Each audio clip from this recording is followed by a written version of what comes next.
Ang konstruksyon ng Epifanio de los Santos Avenue, EDSA, ay nagsimula noong 1939 sa ilalim ni Pangulong Manuel L. Quezon. Ito ay orihinal na naisip bilang North at South Circumferential Road upang mag-ugnay sa mga lungsod ng Caloocan at Pasay sa gitna ng mabilis na paglawak ng Maynila.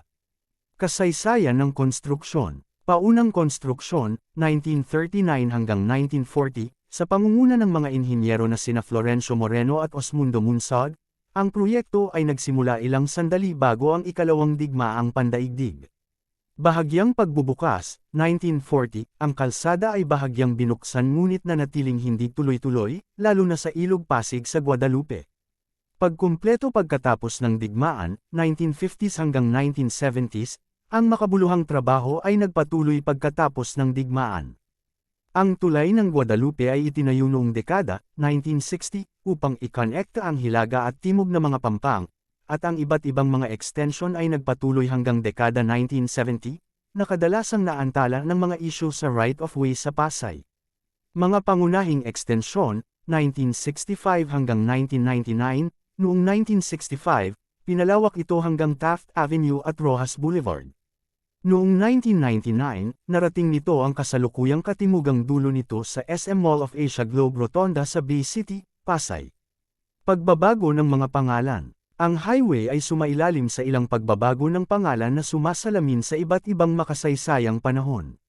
1939, North at South Circumferential Road. Ikalawang digmaang pandaigdig, itinalaga bilang Highway 54 o Route 54 ng mga puwersang militar ng Amerika.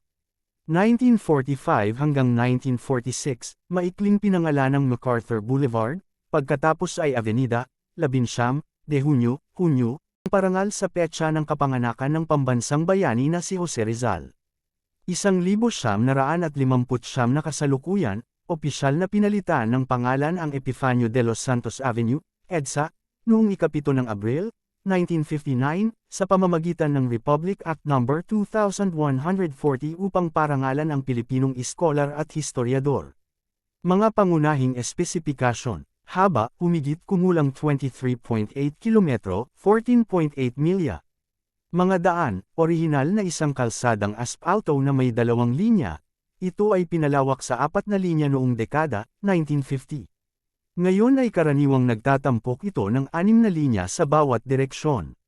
Mga pangunahing interchange, ang mga pangunahing istruktura tulad ng Balintawak at Magallanes Interchange ay idinagdag noong Administrasyong Marcos upang pamahalaan ang lumalaking pagsisikip.